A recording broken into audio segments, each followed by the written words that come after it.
राम राम दोस्तों, जय बाबा नीम करोली महाराज जी की। आशा है कि आपके ऊपर भी बाबा जी की बहुत ही कृपा होगी। तो दोस्तों, अब मैं आज आपको गीता का अध्याय 4 का वर्णन करूँगा, उसे सुनाऊँगा। तो ध्यान से सुने और बाबा जी की कृपा और ये शायद हमारे ये ग्रंथ है जो श्रीमद् भागवत गीता का ज्ञान प्राप्त करें। तो शुरू करते हैं अध्याय 4 दिव्य ज्ञान।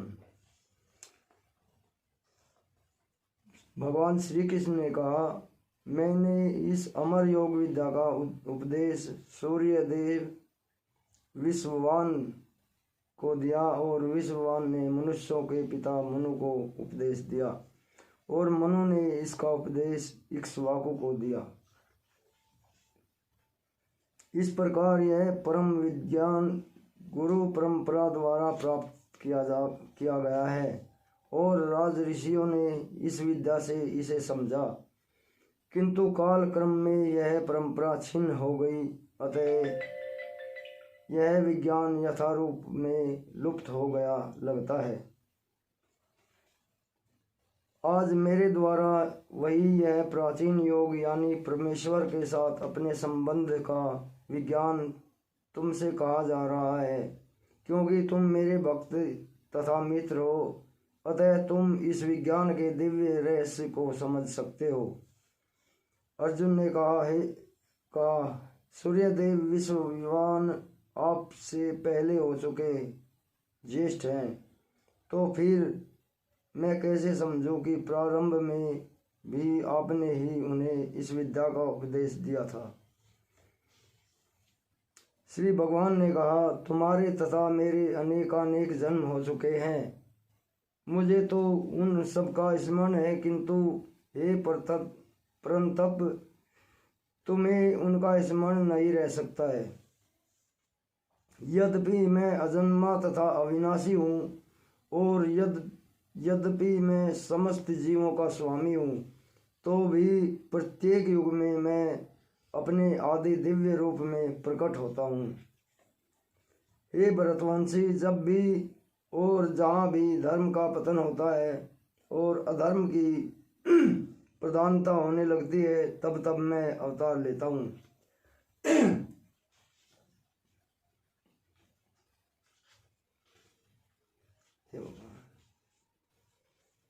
भक्तों के उद्धार करने के लिए, दुष्टों का विनाश करने तथा धर्म की फिर से स्थापना करने के लिए मैं हर युग में प्रकट होता हूँ।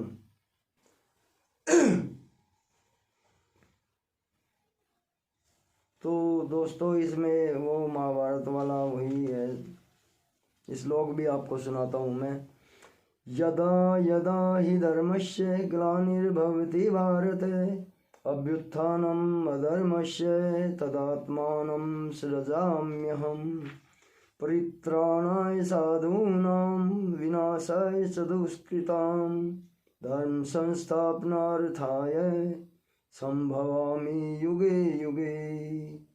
तो दोस्तों, इसका यही अर्थ है, जब भी और जहाँ भी धर्म का पतन होता है और अधर्म की प्रधानता होने लगती है, तब तब मैं अवतार लेता हूँ। भक्तों के उद्धार करने तथा दुष्टों का विनाश करने तथा धर्म की फिर से स्थापना करने के लिए मैं हर युग में प्रकट होता हूँ। हे अर्जुन, जो मेरे आविर्भाव तथा कर्मों की दिव्य प्रकृति को जानता है, वह इस शरीर को छोड़ने पर इस भौतिक संसार में पुनः जन्म नहीं लेता, अपितु मेरे सनातन धाम को प्राप्त होता है। आसक्ति, भय तथा क्रोध से मुक्त होकर मुझ में पूर्णतया तन्मय होकर और मेरी शरण में आकर बहुत से व्यक्ति भूतकाल में मेरे ज्ञान से पवित्र हो चुके हैं। इस प्रकार से उन सबों ने मेरे लिए दिव्य प्रेम को प्राप्त किया। जिस भाव से सारे लोग मेरी शरण में ग्रहण करते हैं, उसी के अनुरूप मैं उन्हें फल देता हूँ। हे पार्थ, प्रत्येक व्यक्ति सभी प्रकार से मेरे पद का अनुगमन करता है। इस संसार में मनुष्य सकाम कर्मों में सिद्धि चाहते हैं, फलस्वरूप वे देवताओं की पूजा करते हैं। निसंदेह इस संसार में मनुष्य को सकाम कर्म का फल शीघ्र प्राप्त होता है।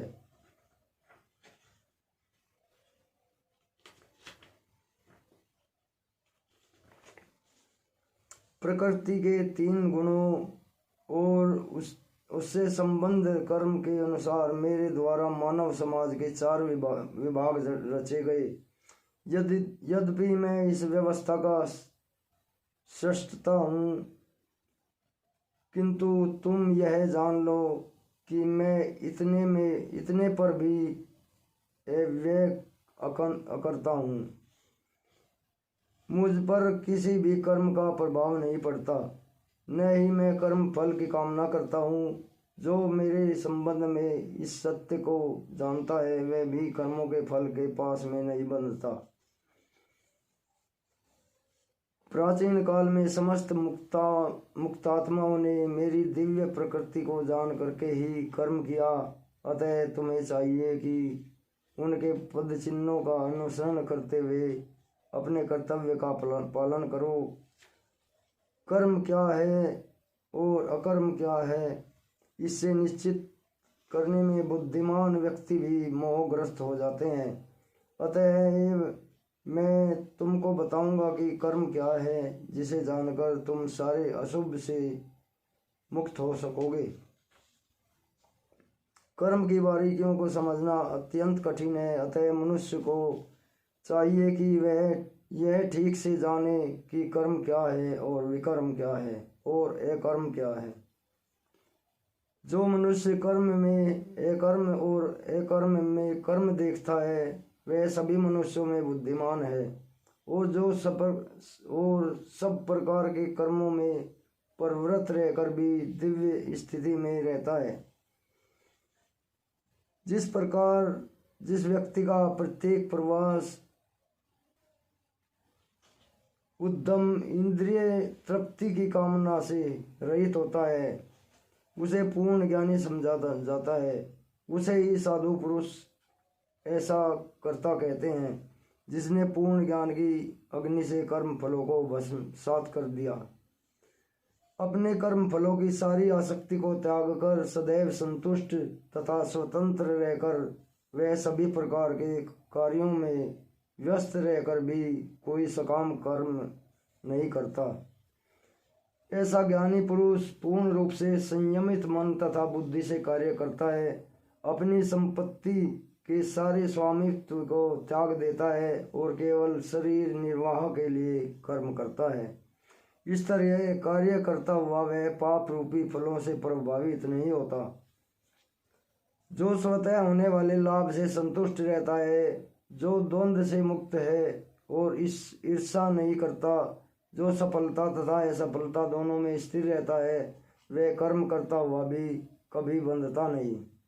जो पुरुष प्रकृति के गुणों के प्रति अनासक्त है और जो दिव्य ज्ञान में पूर्णतया स्थित है, उसके सारे कर्म ब्रह्म में लीन हो जाते हैं। और जो व्यक्ति कृष्ण भावनामृत में पूर्णतः लीन रहता है, उसे अपने आध्यात्मिकता कर्मों के योगदान के कारण अवश्य ही भगवत धाम की प्राप्ति होती है, क्योंकि उनमें हवन अत्यधिक आध्यात्मिकता होता है और हवि भी आध्यात्मिक होती है। कुछ योगी विभिन्न प्रकार के यज्ञों द्वारा देवताओं को भली भांति पूजा करते हैं और कुछ ब्रह्म रूपी अग्नि में आहुति डालते हैं।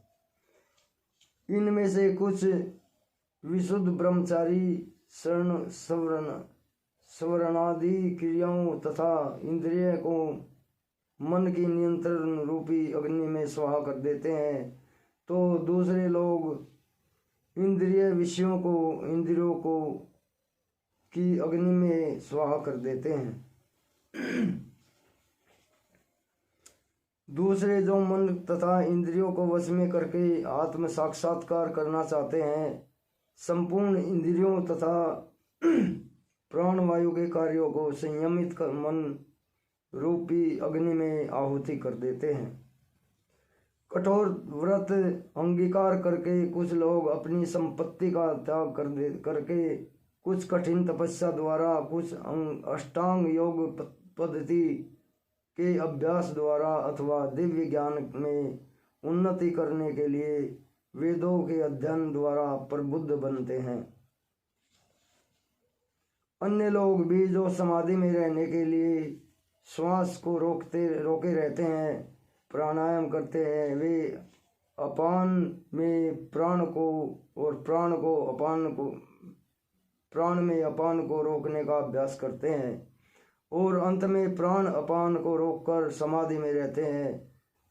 अन्य योगी कम भोजन करके प्राण में ही आहुति देते हैं। ये सभी यज्ञ करने वाले यज्ञों का अर्थ जानने के कारण पाप कर्मों से मुक्त हो जाते हैं और यज्ञों के फल रूपी अमृत को चखकर परम दिव्य आकाश की ओर बढ़ते जाते हैं। हे कुरुश्रेष्ठ, जब यज्ञ के बिना मनुष्य इस लोक में या इस जीवन में ही सुख पूर्वक नहीं रह सकता, तो फिर अगले जन्म में कैसे रह सकेगा। ये विभिन्न प्रकार के यज्ञ वेद सम्मत हैं और ये सभी विभिन्न प्रकार के कर्मों से उत्पन्न हैं। इन्हें इस रूप में जानने पर तुम मुक्त हो जाओगे। हे परंतप, द्रव्य यज्ञ से ज्ञान यज्ञ श्रेष्ठ है। हे पार्थ, अंत तो गत्वा सारे कर्म यज्ञों का अवसान दिव्य ज्ञान में होता है। तुम गुरु के पास जाकर सत्य को जानने का प्रयास करो, उनसे विनीत होकर जिज्ञासा करो और उनकी सेवा करो। स्वरूप प्रसिद्ध व्यक्ति तुम्हें ज्ञान प्रदान कर सकते हैं, क्योंकि उन्होंने सत्य का दर्शन किया है। स्वरूप प्रसिद्ध व्यक्ति से वास्तविक ज्ञान प्राप्त कर चुकने पर तुम पुनः कभी ऐसे मोह को प्राप्त नहीं होगे, क्योंकि इस ज्ञान के द्वारा तुम देख सकोगे कि सभी जीवात्मा परमात्मा के अंश स्वरूप हैं, अर्थात वे सब मेरे हैं। यदि तुम्हें समस्त पापियों में भी सर्वाधिक पापी समझ आ जाए, तो भी तुम दिव्य ज्ञान रूपी नाव में स्थित होकर दुख सागर को पार करने में समर्थ होगे। जैसे प्रज्वलित अग्नि ईंधन को भस्म कर देती है, उसी तरह हे अर्जुन, ज्ञान रूपी अग्नि भौतिक कर्मों के समस्त फलों को जला डालती है। इस संसार में दिव्य ज्ञान के समान कुछ भी उदात्त तथा शुद्ध नहीं है। ऐसा ज्ञान समस्त योग का परिपक्व फल है। जो व्यक्ति भक्ति में सिद्ध हो जाता है, वह यथा समय अपने अंतर में इस ज्ञान का आस्वादन करता है। जो श्रद्धालु दिव्य ज्ञान में समर्पित है और जिसने इंद्रियों को वश में कर लिया है, वह इस ज्ञान को प्राप्त करने का अधिकारी है और इसे प्राप्त करते ही वह तुरंत आध्यात्मिक शांति को प्राप्त होता है। किंतु जो अज्ञानी तथा श्रद्धा विहीन व्यक्ति शास्त्रों में संदेह करते हैं, वे भगवत भावनामृत नहीं प्राप्त करते, अपितु नीचे गिर जाते हैं। संयम आत्मा के लिए न तो इस लोक में न ही परलोक में कोई सुख भोगते हैं। जो व्यक्ति अपने कर्म फलों का त्याग करते हुए भक्ति करता है और जिसके संशय दिव्य ज्ञान द्वारा विनष्ट हो चुके होते हैं, वही वास्तव में आत्मपरायण है। हे धनंजय, वह कर्मों के बंधन से नहीं बंधता। अतएव तुम्हारे हृदय में अज्ञान के कारण जो संशय उठे हैं, उन्हें ज्ञान रूपी शस्त्र से काट डालो। हे भारत, तुम योग से समन्वित होकर खड़े हो और युद्ध करो। जय बाबा ने महाराज। तो दोस्तों, ये चौथा अध्याय गीता का दिव्य ज्ञान जो भगवान श्री कृष्ण जी ने चौथे अध्याय में अर्जुन को दिव्य ज्ञान दिया, उसका उच्चारण मैंने किया। कोई गलती हुई हो तो क्षमा कर देना और अपने भाई का सहयोग करें। इस चैनल को सब्सक्राइब करें अगर आपने नहीं किया हो। तो आगे भी आपको ये गीता के सारे अध्याय में आपको बहुत ही अच्छी तरह इनका उच्चारण करूँगा। आपको रोज़ एक अध्याय सुनाऊँगा। तब तक के लिए आज्ञा चाहता हूँ। जय बाबा नीम करोली महाराज जी की जय। जय श्री राम, जय कृष्ण।